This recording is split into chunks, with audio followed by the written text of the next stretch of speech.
santo de Deus, boa noite a todos. Estamos aqui para iniciar mais uma live dos céus para nós aqui na terra. Vamos aproveitar ao máximo aí essa oportunidade de conversar ainda mais sobre as coisas do reino. Já chamar ele para poder discutir tempo e começar a falar daquilo que realmente estamos aqui nos colocando à disposição para falar do nosso Deus Todo-Poderoso. Ok, vamos aguardando, o pessoal está entrando aí. Boa noite, Sidney. É o Junho, boa noite, Junho. Um grande abraço. Pronto, ok, vamos lá.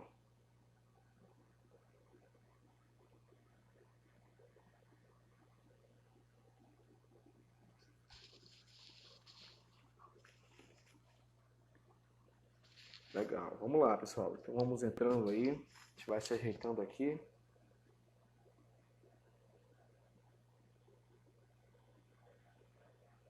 Eu vou estar chamando o Jonatas agora. Batendo esse papo aqui agora, dando tudo certo. Começamos uma live mais cedo aí, mas caiu por falta de... Já é. Graças a Deus que o John tá tranquilo hoje. Né? Tranquilo nunca tá, mas à disposição aí. Agora sim, agora vamos com tudo. E eu sei que agora vai dar certo para poder a gente estar fazendo essa live aí. Então, Já deu certo. dá A uma gente repaginada. exatamente. Foi o quê? 15 minutos, 20 minutos? Já teve muita coisa pra gente pensar, né? Isso. Legal, John. Então, agora sim, algumas pessoas entrando que não estavam participando da nossa primeira live ali, que a gente fez rapidamente. Mas, desde já, boa noite a todos. Para os que vão assistir também depois aí pelo canal do YouTube. Também vou passar para o YouTube depois e sempre passo para as pessoas que eu faço live também. Ou no GTV depois, vai nos acompanhar também.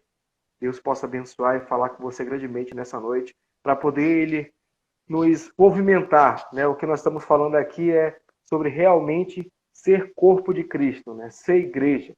A igreja não é um lugar parado, né? Não é só onde nós nos reunimos, mas nós somos a igreja.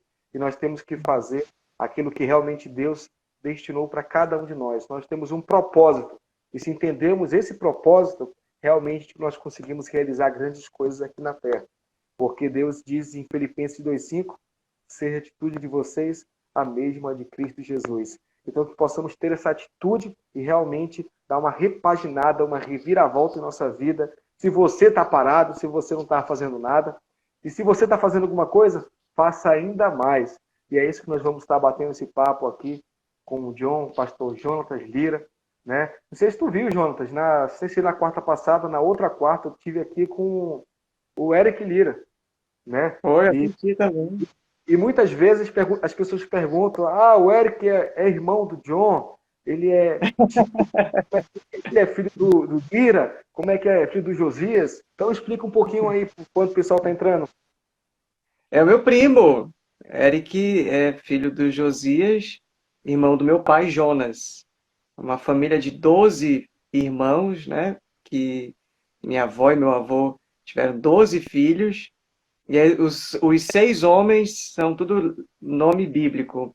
Josué, Joel, Jonas, Josafá, Josias, João, faltou algum? E as mulheres também, tudo nome bíblico. Miriam, Leia, Eunice, Ana, Lídia, Ruth. E aí, a família é grande. O Eric é filho do tio Josias. Realmente ele esteve aqui comigo, né? A gente se conheceu aqui na igreja e realmente o testemunho dele é muito forte, né? De tudo que Sim. aconteceu com ele, né? Mas glória a Deus que ele sobreviveu e está aí fazendo grandes coisas também, crescendo cada vez mais com Deus aí. Que Deus possa continuar abençoando essa família aí de muitos irmãos e irmãs. Que Deus possa abençoar grandemente aí. Então, o nosso tema é como a igreja sobreviveu em meio ao isolamento social.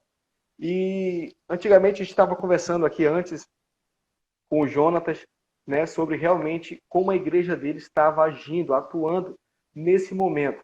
Ele falou uma coisa muito importante, que não é só porque a pandemia chegou que nós começamos a fazer alguma coisa. Não, já estávamos fazendo, né? A Igreja Refúgio, a IBCE, já estava fazendo alguma coisa.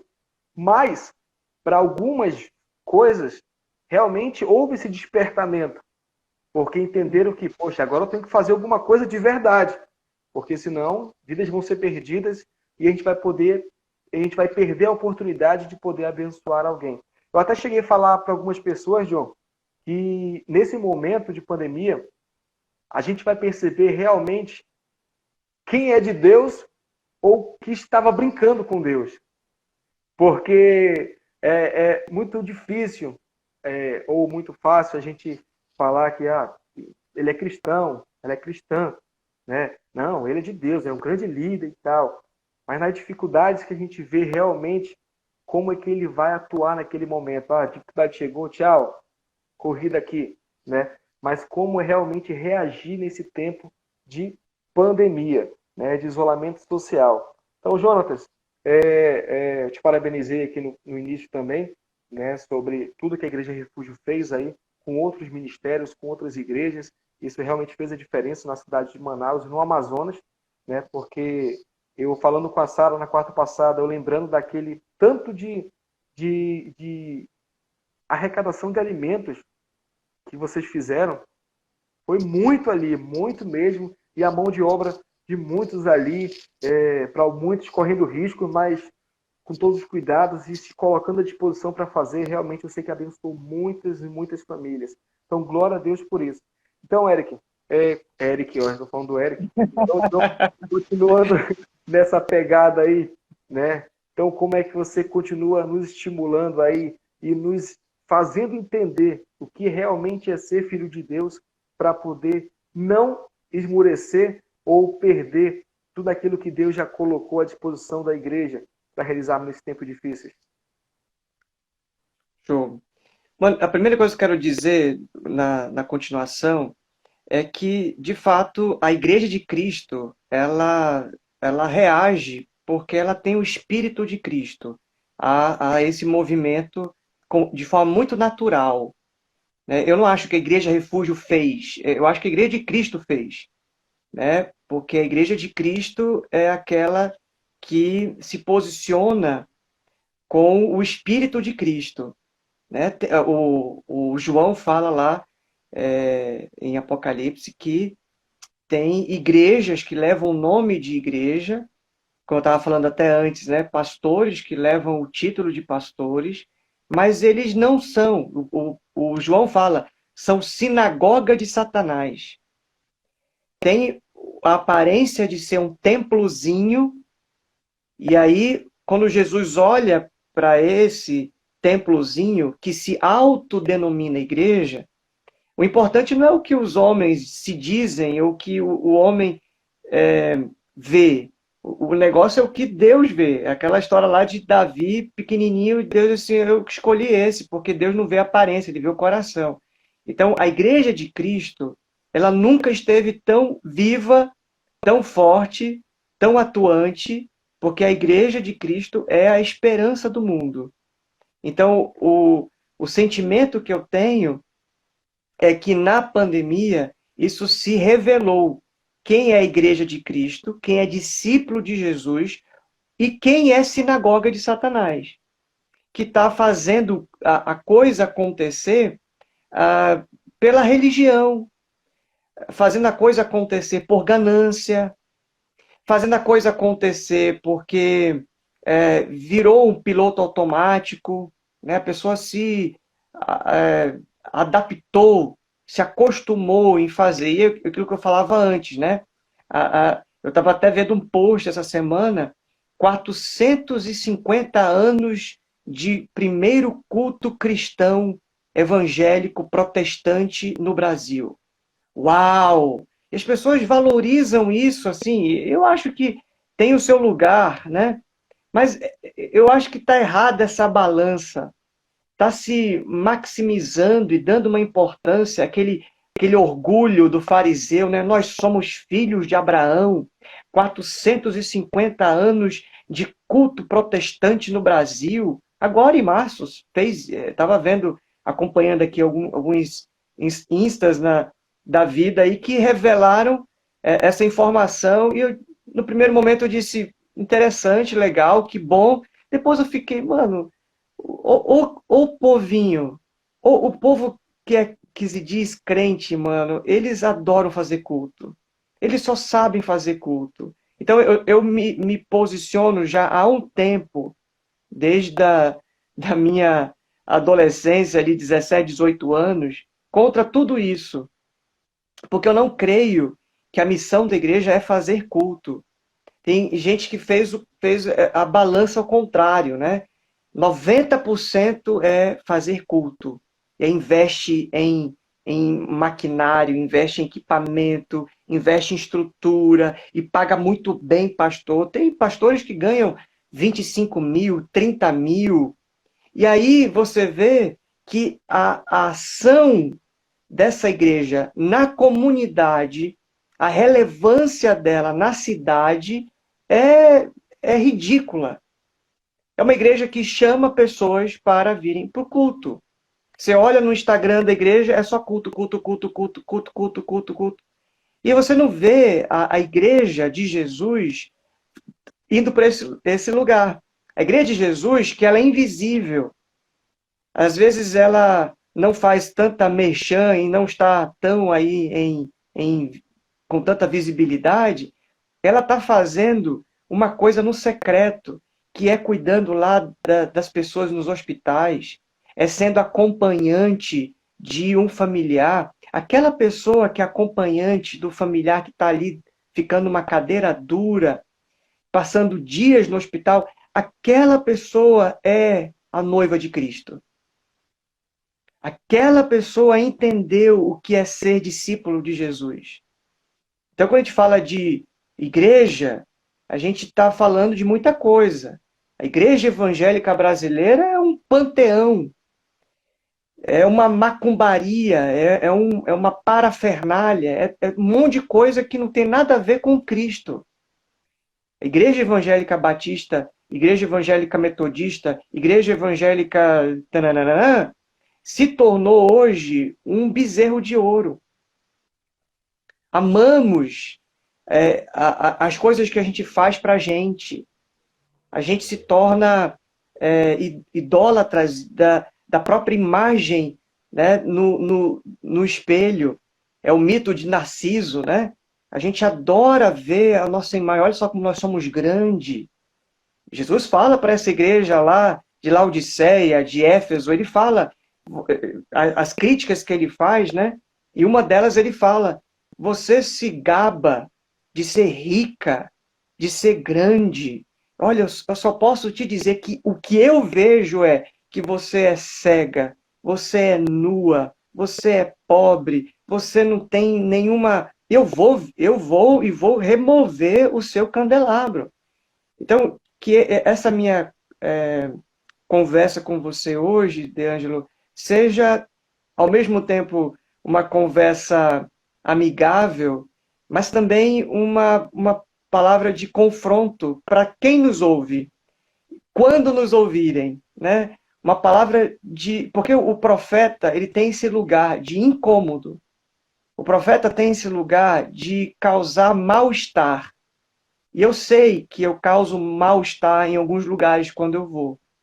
Eu sei que eu causo mal-estar porque as pessoas não gostam que mexam nas estruturas rígidas, nos sistemas religiosos, né?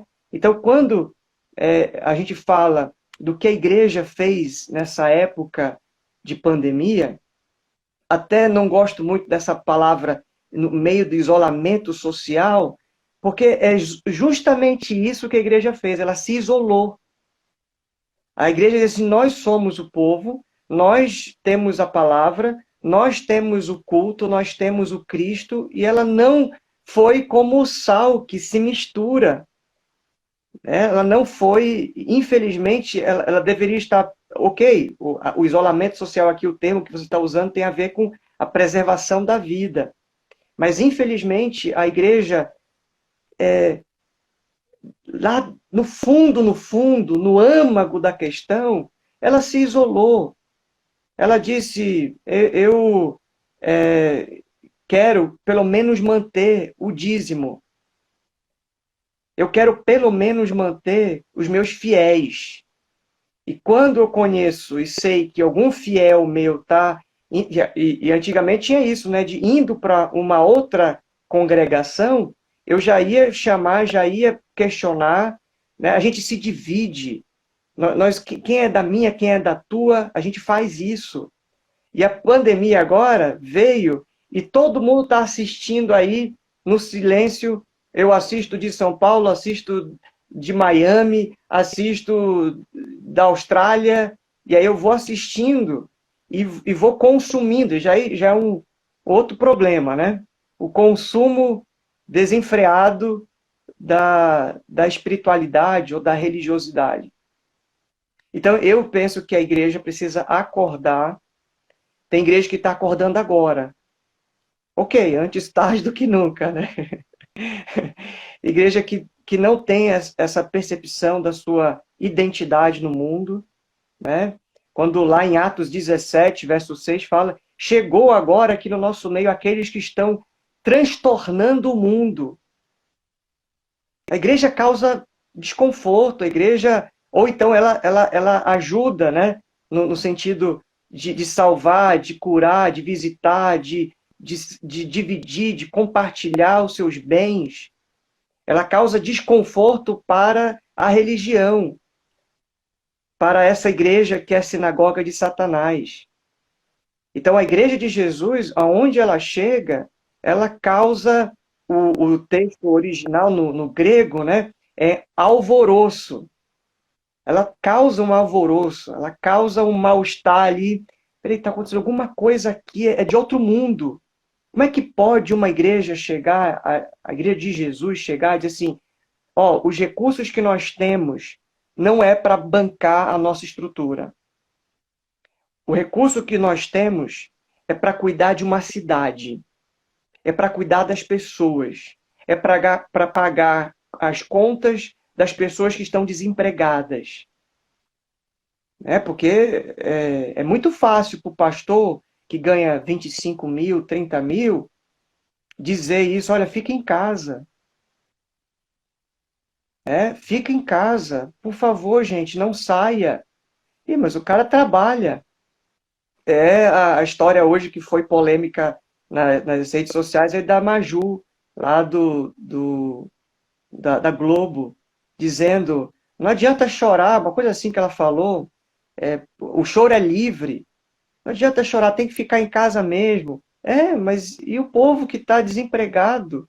E o povo... Era agora que a igreja tinha que abrir os seus cofres, abrir os seus caixas e cuidar dos seus, e do bairro e do povo. E dizer assim, ó, não é nada nosso, é de vocês. Toma aqui, ó. A gente que vai dar um auxílio agora. Aí você ia ver a igreja caindo na graça do povo. Aí você ia ver aquele avivamento lá de Atos, 3.000 pessoas sendo batizadas num só dia, 5.000 pessoas se convertendo. Mas a gente não quer, a gente quer fazer culto. A gente está olhando para outra coisa, a gente está olhando para o nosso império. A gente está pensando quanto que a gente vai ter. Eu estava falando antes, na igreja que bateu no peito assim, nós temos um caixa robusto que, apesar da pandemia, mesmo que a coisa aperte, mesmo que as pessoas não deem sua oferta, o seu dízimo, a gente tem 5 meses para pagar ainda os nossos pastores. Olha só que, com o perdão da palavra, que bosta! Que bosta! Que orgulho é esse? Que você diz que seu caixa... Jesus falou assim, louco! Você está guardando em armazém, dizendo assim, eu vou aumentar o meu armazém. Igreja que, no meio da pandemia, decidiu construir, decidiu aumentar, decidiu formar. Não é hora de fazer isso. Agora é hora da igreja cuidar das pessoas, do órfão, da viúva, do refugiado, do pobre. É o quarteto dos vulneráveis que o Tim Keller fala. né? Se a igreja não abrir os olhos para isso, ela vai passar essa pandemia e não vai aprender nada. Ela vai continuar fazendo culto, fazendo o clube do Bolinha ali, da Luluzinha, querendo competir, querendo fazer o exibicionismo, fazendo a ostentação. Olha que nós temos mais, olha que nós fazemos, olha o que. E eu não digo que também a gente tem que ir para o outro extremo, né? Ficar sendo assistencialista, ficar, então a igreja se resume agora a uma ONG, agora a igreja dá cesta básica. Não, não é isso. Não é só isso. A igreja tem todo esse papel, né, de ensino, de aconselhamento, de compartilhar, né, a sua, o seu alimento, né, no partir do pão. Ela tem esse movimento da adoração, ela tem todas essas frentes, né? Então a minha palavra não fica muito nesse sentido de ser uma igreja que faz distribuição de renda. Não é isso que eu estou falando. O que eu estou falando é que a gente precisa repensar o nosso posicionamento no mundo, deixar de ser individualista, deixar de dizer assim, você é da igreja tal, eu sou da igreja tal. Você trabalha lá, eu trabalho aqui. E aí, de vez em quando, a gente faz um culto, um intercâmbio. Aí a gente paga um plano cooperativo. Isso não é cooperação. Cooperação vai para além, né? E aí, se eu for parar de falar aqui, senão eu vou embora. Vou 3 horas e a live acaba. É muito show. É muito show essa indignação, João. Porque realmente é o que você está falando. Tem muitos aí que podem concordar com você, mas não consegue abrir a boca e falar. Eu não, vou falar isso, que as pessoas vão pensar de mim. Sim. Mas chega a um certo nível que a gente chega e começa a falar assim, eu não estou preocupado com o que as pessoas vão falar de mim. Eu estou preocupado em fazer aquilo que Deus quer de mim. E isso é o grande X da questão, né? A gente tem que entender tudo, sim. Tem igreja que tem demais e quer mais. E não está realmente abençoando. Porque tem que abençoar. Se tem mais é porque tem que abençoar mais. Né? Exato. Tudo bem que tem igrejas que têm menos, que quase não tem nada e realmente passam dificuldade até antes da pandemia. Realmente não tem como doar, dar, mas eles podem se posicionar ajudando em atitudes. É uma forma também. Né? A gente pensa na financeira, que só pode abençoar financeiramente. Não, você também pode com a sua atitude. Se você tem, como eu falei, ter uma noção, De Angelo, a Refúgio tinha mensalmente, antes da pandemia, quando a gente começou, a oferta que a gente arrecadava era R$ 300. Tinha domingo que era R$ 100. E assim, a gente viveu uma realidade, nós temos 2 anos de igreja, de ser a comunidade que se reúne ali e que são irmãos de uma casa, né? Falando da igreja agora específica, da igreja local, vamos dizer assim. A Igreja Refúgio, nesse mês que foi intenso, fevereiro principalmente, né? A gente recebeu doação do Brasil todo, a gente administrou mais de R$ 300 mil. Então, eu não creio nessa coisa de que é uma igreja pequena, não pode fazer nada. Pode muito. Se ela só dizer assim, eis-me aqui, ela está ferrada. Ela fala, eis-me aqui. Meu irmão, olha, vou só te dizer, a Igreja Refúgio tem 2 anos. A gente recebeu oferta da Hilson. Da onde veio isso? Por quê? Quem que fez esse contato? Quem que articulou? Recebemos oferta de uma igreja bem humilde, mas foi muito generosa, de Itu, que eu não conheço, pastor, nunca me relacionei com ninguém de lá. E por que veio? Eles mandaram R$ 21 mil. Glória a Deus. A igreja do Rodrigo Soeiro, a Assembleia de Deus, mandou R$ 35 mil Estou falando aqui, vai ficar registrado esses pormenores, né? A Igreja Batista do Morumbi mandou 50 mil reais. Então, assim, por que acontece isso? Porque a gente se posicionou. Porque a gente diz assim, eis-me aqui, eu estou fazendo. Coloca na minha mão que eu sei aonde vai chegar esse dinheiro, eu sei aonde vai chegar essa cesta, eu sei aonde vai chegar esse cilindro. Então, a questão da igreja nunca foi dinheiro. Quando a obra é de Deus, nunca falta os recursos de Deus.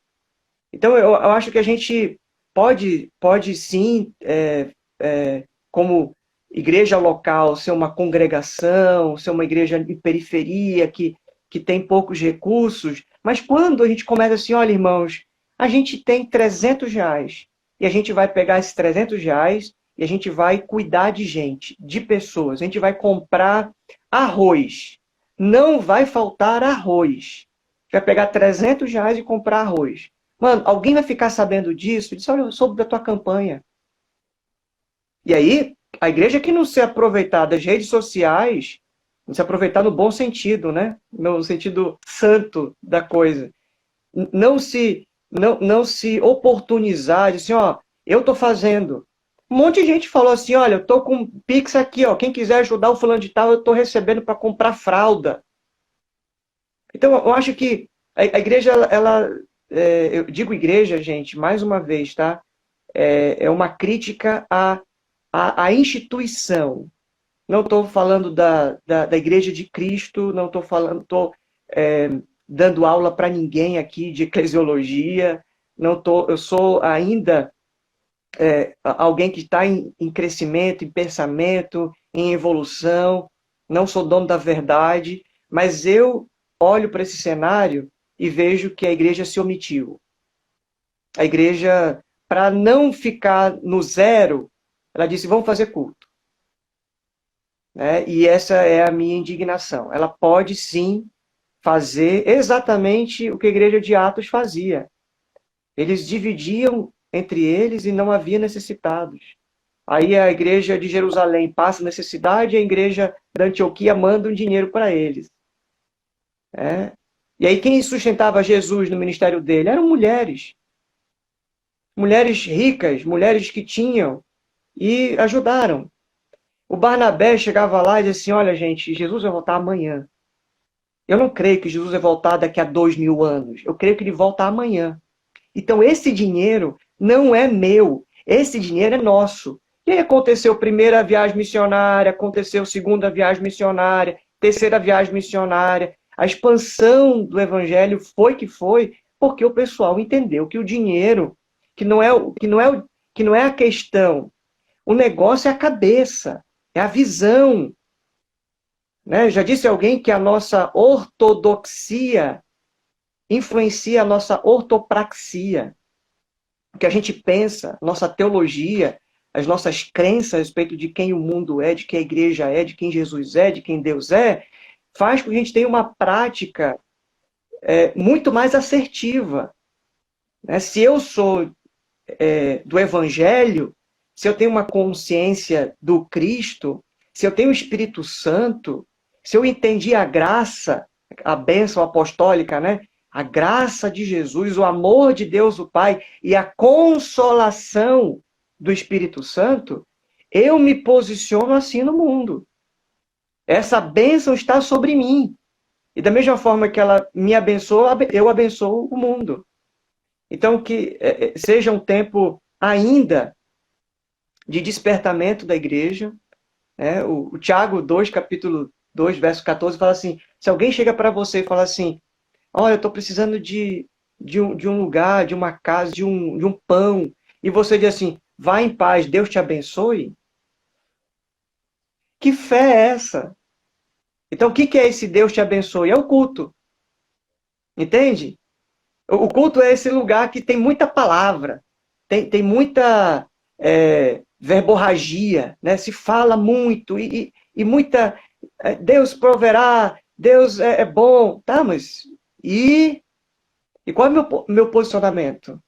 E na segunda-feira, é o Pedro pregando lá um sermão maravilhoso e o pessoal puxa o manto dele e fala assim, Pedro, tá, A gente entendeu. E agora? O que faremos? E agora? O que faremos? Então, eu acho que a igreja tem uma lacuna. Igreja, na época da pandemia, falando de assunto nada a ver, pregando assunto nada a ver, o povo morrendo de depressão, ansiedade, estresse, e a igreja falando de Noé, falando de, sei lá, olha, eu vou me segurar um pouquinho. Para de falar. Mas é importante, John, porque essa indignação, a gente tem que deixar bem claro aqui, que não é só a pessoa ficar indignada e sair atirando para tudo que é lado e continuar apaixonada. Exato. É fácil. Falar a gente metralha muito facilmente todo mundo. Mas a questão é se indignar e se posicionar para poder fazer alguma coisa.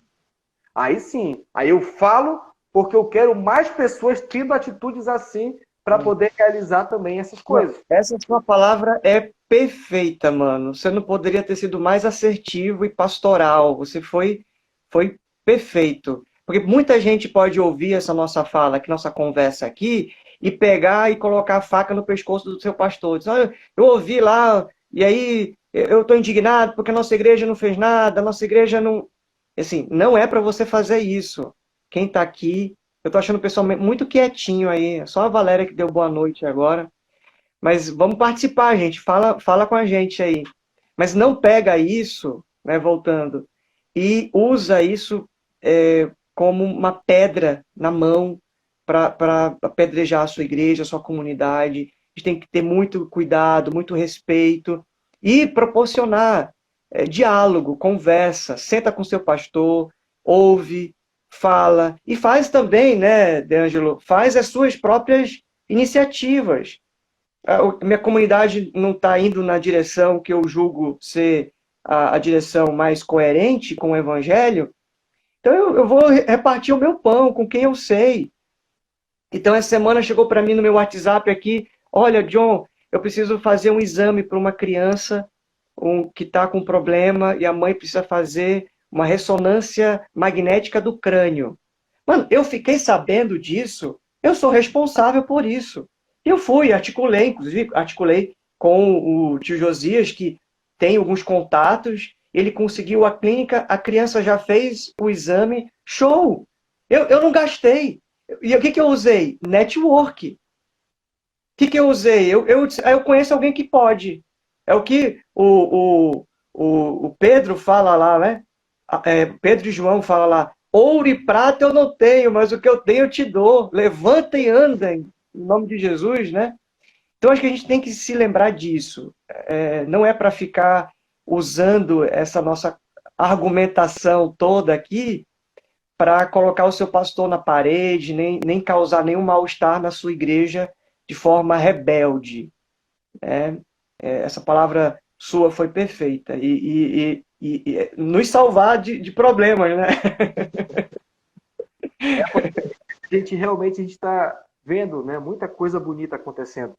Né? Essas pessoas, ou até essa questão de ser influência digital gospel agora, né, de poder atingir outras pessoas conversando, dizendo, olha, aconteceu esse problema, se a gente se juntar aqui, se um tu der aqui, eu dou ali, a gente consegue. Realmente aqui eu vi vários exemplos, né, de pessoas próximas aqui da igreja que realmente se colocaram à disposição e falaram assim, meu Deus, não estou conseguindo dormir porque eu estou pensando na situação daquela pessoa. E agora, Deus, como é que nós podemos fazer? E a gente foi aqui articulando, foi um ajudando o outro, e realmente Deus, ele supre as nossas necessidades. É isso que é ter fé, é se colocar à disposição, eu não estou vendo o que vai ser daqui para frente, eu não tenho, eu não posso fazer isso. Mas se você entregar para Deus, ele vai realizar te usando, porque tu se posicionou, colocou no centro da presença dele, e ele agiu, ele faz. Se ele fala que nós iremos fazer coisas ainda maiores, é que realmente nós temos que nos posicionar e crer que Deus é o Deus do impossível. O possível nós fazemos aqui, mas o impossível ele vai entrar, ele vai abençoar. E a questão da igreja, ela é muito importante ter esse equilíbrio, né? Como você falou, tudo é importante, mas quando a igreja está equilibrada, né? Se a pessoa realmente, como você falou, tem a parte da adoração, tem a parte da comunhão, mas tem a parte do evangelismo, tem a parte do serviço, tem a parte do discipulado. E tudo isso é importantíssimo em tempos atuais. Tudo isso agindo, poxa, vai realmente fortalecer o povo de Cristo. Tem pessoas que são mais fracas e que precisam de mais atenção, vamos dar uma atenção, vamos orar, vamos acompanhar mais ela. Sim. Mas para poder ela se fortalecer e falar assim, ei, vem aqui comigo agora, vamos até lá agora. E continua. Né? Os discípulos, eles iam, pregavam, ganhavam, e esse povo começava a trabalhar, a fazer a mesma coisa. Então, isso que é o discipulado, é realmente ter intencionalidade de poder realizar alguma coisa e colocar em prática logo em seguida. Não é dizer, olha, você aprendeu, você cresceu, agora você está sendo discipulado por mim, agora espera aí mais uns 5, 10 anos, depois estuda bastante, depois tu continua. Não. Grandes evangelistas aí que não sabiam um versículo bíblico, mas começou a pregar dizendo o que aconteceu com ele. O que chegaram para falar com o cego de Jericó, né? Poxa, mas tu acredita mesmo nisso? Ele só chegou a paz, eu não sei, só sei que eu era cego e agora eu vejo. Pronto, falou tudo. Não precisa explicar mais nada. Não precisa dizer 10 versículos aqui, olha, eu sei da Bíblia, né? Olha, eu sou estudioso. Não, não é isso. Não é ficar debatendo Bíblia com outra pessoa que é católico, que é espírita. Não. É realmente demonstrar vida na vida. E Deus realmente aí ele começa a agir de uma forma tremenda. Então essa indignação, sim, ela é importantíssima. Nós, filhos de Deus, nós temos que ser sempre indignados por podermos melhorar a obra de Cristo. Porque muitas vezes a gente olha e a gente se satisfaz com tanta coisa pequena assim, a gente olha e fez isso aqui, poxa, legal, legal, muito bem. Aqui a gente trabalha também com plantação de igrejas, então a gente está começando um trabalho em Rio Preto, aí veio a pandemia e tal, mas e aí, Deus, não acabou? Não. A gente está orando com a família, a gente está esperando melhorar as coisas, mas todo dia entrando em contato para poder ali, aquelas pessoas que nós estávamos atingindo, continuar tendo acompanhamento, para poder logo mais a gente fazer crescer isso. Às vezes a gente precisa realmente dar um passo atrás, esperar um pouquinho, orar mais, observar, e agora sim, agora eu vou lá e faço alguma coisa. Mas não é ficar parado. Não é dizer assim, agora eu não posso fazer mais nada, agora só Deus para fazer agora. Um monte de gente, meu Deus, não vou conseguir ajudar em nada. E lá vai, tinha pessoas que, não precisa você sair de casa não, deixa que eu vou lá pegar o gás. Eu vou lá pegar, não ocupa não. E ficava de 8 da manhã até a noite esperando, que às vezes era rápido, mas às vezes custava um dia todo para pegar um, né? Então tudo isso realmente traz transformação. Aí quando tu fala, poxa, um ajudou com 5 mil, 10 mil, 25 mil, 50 mil, por quê? Porque se posicionaram. E as pessoas que se posicionam, rapidamente vem alguém e fala assim, mas aquele cara ali, eu quero investir nele. Porque ele se posiciona. E se eu investir, eu sei que aquele dinheiro vai render mais vidas, vai render mais bênçãos. Então eu quero abençoar. E é por isso que Deus abre as portas. Então realmente a gente tem que se posicionar, se colocar diante de Deus e dizer, eis-me aqui, envia-me a mim. E aguenta o rojão e vai embora. Né? Ser crente é isso, então vai embora. Boa, é isso aí. Eu creio muito que quando a gente entende o que está em jogo, eu acho que a nossa mente muda, né? Quando o apóstolo Paulo fala isso, né? Que quando a gente é transformado pela mente, começa pela mente, eu acho que aí as coisas vão mudando na nossa dinâmica. Então, na hora que eu entendo que a minha missão no mundo é fazer discípulos, o Bonhoeffer dizia que a gente tem que fazer discípulos que queiram também fazer discípulos, né? No livro dele, Discipulado, super recomendo. E aí, quando eu estou nesse foco obstinado, lá de João capítulo 6, né? Os discípulos perguntam a Jesus, Jesus, quais são as obras de Deus? Aí Jesus tira do plural e coloca no singular, fala: a obra de Deus é que conheçam aquele que o Pai enviou. É isso. Deus não está fazendo muita coisa no mundo. Ele está fazendo só uma coisa: que conheçam aquele que o Pai enviou. Então, é muito simples. É simples como explicar sobre a natureza, sobre as coisas da vida com a linguagem de uma criança. Você lê o Evangelho é simples para uma criança entender.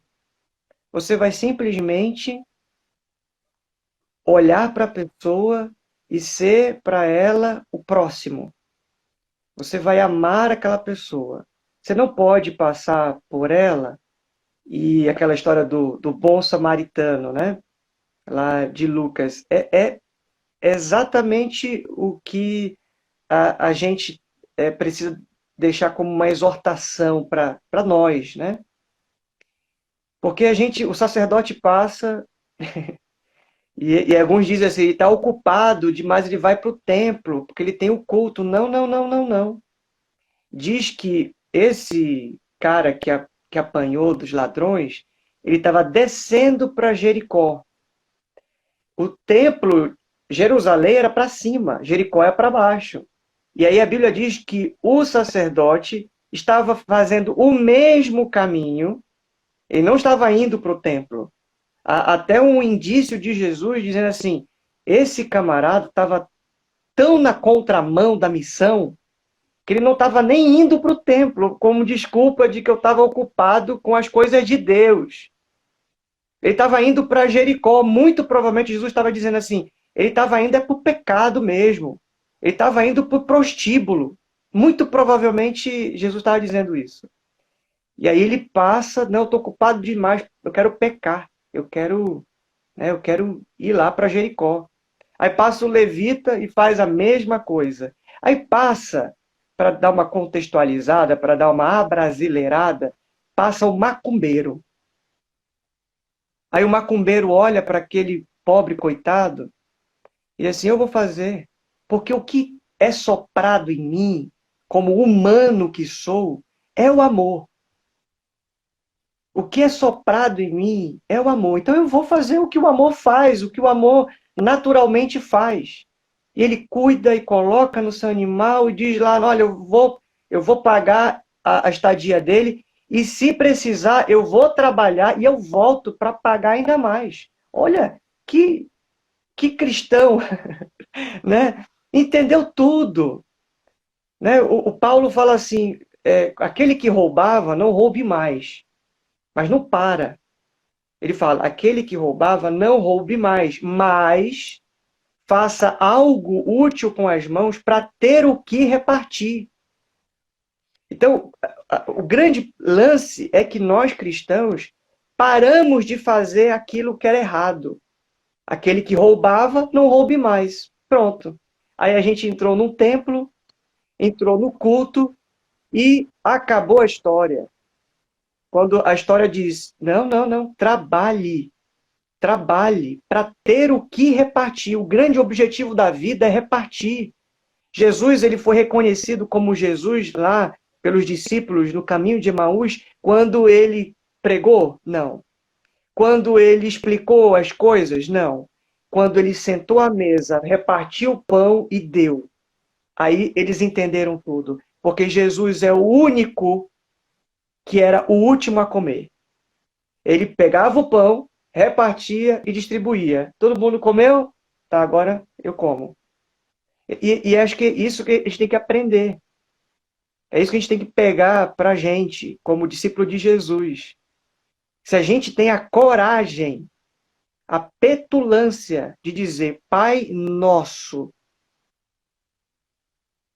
que estás nos céus, dá-nos hoje o pão nosso. Meu irmão, nunca ore desacompanhado. Nunca diga, Pai meu. A oração, a conversa com Deus nunca é egoísta, individualista. Não, com Deus não tem isolamento, eu e Deus. Não, não, é sempre Pai nosso. nos dê o pão nosso. A oração praticamente é assim, olha, não dá pão para mim se não tem pão para o outro. Eu não quero pão para mim, eu quero pão para a gente. Se tem pão para a gente, então eu entendi a coisa. É pão nosso, é pão para a gente ter. Então, o João Batista pregando, ele fala, né? Olha, não cobre mais do que é o justo. Quem tem 2 túnicas, dá uma. Para com isso, para de acumular.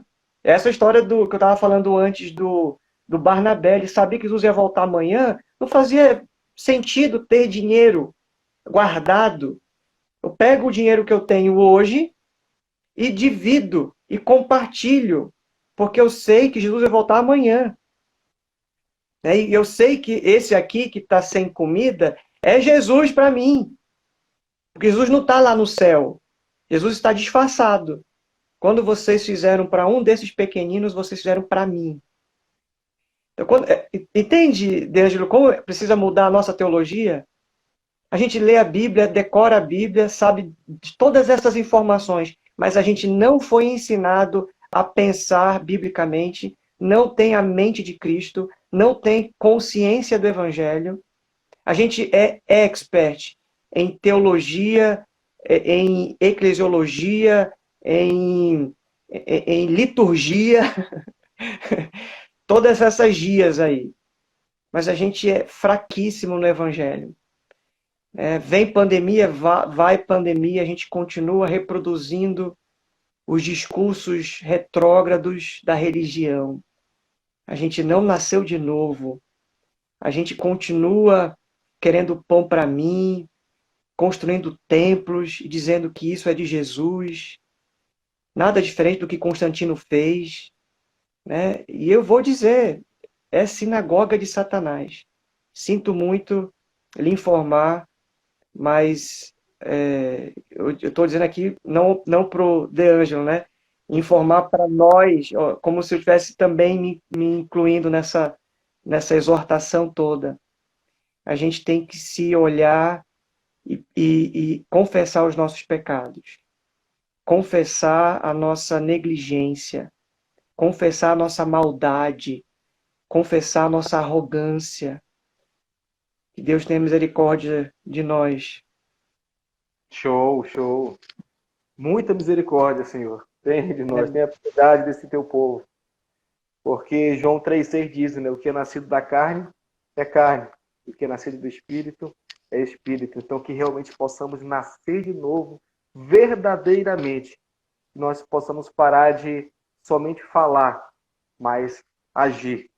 Como é que a gente sabe que nós somos crentes? É quando testemunhamos e as outras pessoas veem em ti Cristo. Falam que tu é uma pessoa de Deus. Não é só que você vai se colocar e dizer assim, eu sou de Deus. Mas será que você é mesmo?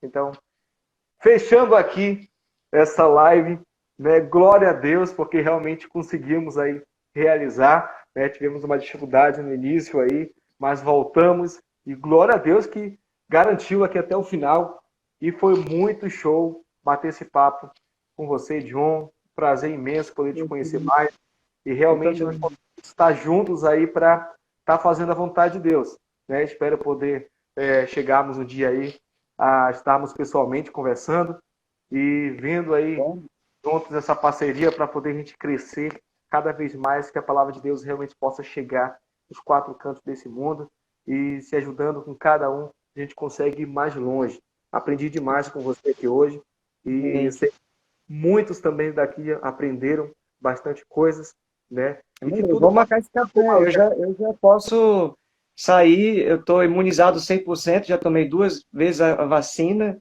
Olha aí, e eu legal. Trabalho no hospital diretamente, né? Então já dá para tomar presencialmente um café aí. É só marcar e a gente combina. Legal, legal. Vamos marcar sim, vamos marcar sim. Pois é, então, pessoal, boa noite a todos. Muito obrigado, realmente. Eu já pedi para o João se despedir aqui, mas prazer imenso poder ter feito essa live com ele, pela participação de todos vocês. Se você ficou com alguma incógnita ainda aí, repense, reflita, né? Porque Deus vai falar com você. Muitas vezes no início a gente não consegue ou não quer entender algo, mas depois a gente começa a compreender. né, o que tudo foi falado aqui, e assim para podermos realmente sermos pessoas melhores. Tá bom? Então, Jonatas, muito obrigado. Né? Deixe aí seus agradecimentos finais aí. E estamos juntos. Deus abençoe, é muito gostoso fazer essas lives, porque a gente faz amizade, né? E também pode abençoar as pessoas, em vez de ficar assistindo Big Brother, né? E, e é uma oportunidade ímpar, mano, de pregar o evangelho, da gente pelo satélite, né? Agora não tem mais desculpa. É a nossa geração que vai viver, e este evangelho do reino será pregado em todo o mundo, e então virá o fim. Então eu quero encerrar aqui abençoando a tua vida, a tua casa, um abraço na Érica, nas crianças, né? E dizer que louva a Deus pela sua vida, pelo seu ministério, continue firme, continuando amando a Jesus e tudo que Ele ama, continue aí ensinando as pessoas. Tão importante, tão bonito ver a sua biblioteca ali atrás. Eu fico louco quando eu vejo uma estante assim cheia de livros, né? E quando Deus tem dado para a gente essas alegrias, né, de apresentar os seus amigos a nós, eu faço questão de estar. Então, quando você mandou mensagem, eu logo topei, porque dessas amizades sai muita coisa boa. Se existe uma pessoa que gosta de fazer amigos, esse sou eu, para citar o profeta, né? Esse cara sou eu. E, e vamos sim, eu tenho certeza que essa nossa amizade vai dar muitos frutos para a sua comunidade, para Manaus e para quem precisar, me coloco à disposição. Que o Senhor nos abençoe, nos guarde, que Ele faça resplandecer o seu rosto sobre nós, que a imagem dele esteja no nosso rosto, né? Nas nossas atitudes, nossa vida, e Ele nos dê paz, que nos dê paz, a paz de Deus, o shalom de Deus. É o meu desejo para você, para todo mundo que está aí com a gente, que participou e que vai assistir ainda. Deus abençoe, galera. Muito bom. Boa noite para todo mundo aí. João, só fazendo uma ressalva aí, essa biblioteca aqui ainda não é minha, tá? Eu, que um dia eu vou ter uma biblioteca assim, porque eu amo também livros, né? Tanto eu como minha esposa. Eu estou aqui na igreja onde eu trabalho na igreja, tá? Ah, Sou professor legal. aqui, então estou aqui na sala do pastor, e essa sala linda aqui, né? Que a gente possa. E eu, daqui eu pego meus livros aqui, vou lendo, vou aprendendo cada vez mais. Lá em casa tem uma. Ninguém está em casa. Eu também não estou em casa. Eu estou numa casa provisoriamente. Minha casa está reformando, está ajeitando lá. Meu pai resolveu ajeitar a minha casa. Por isso que eu estou aqui também improvisado. Nem tem o livro ali, é o que eu estou usando agora, nessa semana. Legal, legal. Show. Então, é isso aí, Valeu. pessoal. Logo mais no YouTube, a gente vai estar colocando também aí. Se você não me segue ainda, aí, aproveita, segue lá, D'Angelo Soares, tá? Me segue aqui no Instagram também, se você é do John. Se você está aqui no meu Instagram, siga também esse pastor, esse homem de Deus, para poder você ser grandemente abençoado. E estaremos sempre juntos aqui para poder falar a palavra de Deus. Na próxima quarta-feira, vou estar aqui com o Magno Rodrigues, tá? O Olha Magno só. está com a gente aqui, falando um pouco do Pega Bizu, né? Que é o canal dele, que ele fala tanto. E é também muito importante nesse tempo, né? Essa área financeira também, que nos atinge aí nessa pandemia. Então vai ser uma grande bênção na próxima quarta-feira com o Magno Rodrigues. Então, João, boa noite. Deus abençoe também grandemente você, a sua Amém. família. E estaremos Amém. juntos aqui em nome de Jesus. Tchau, tchau, Legal. pessoal. Boa noite a todos. Valeu.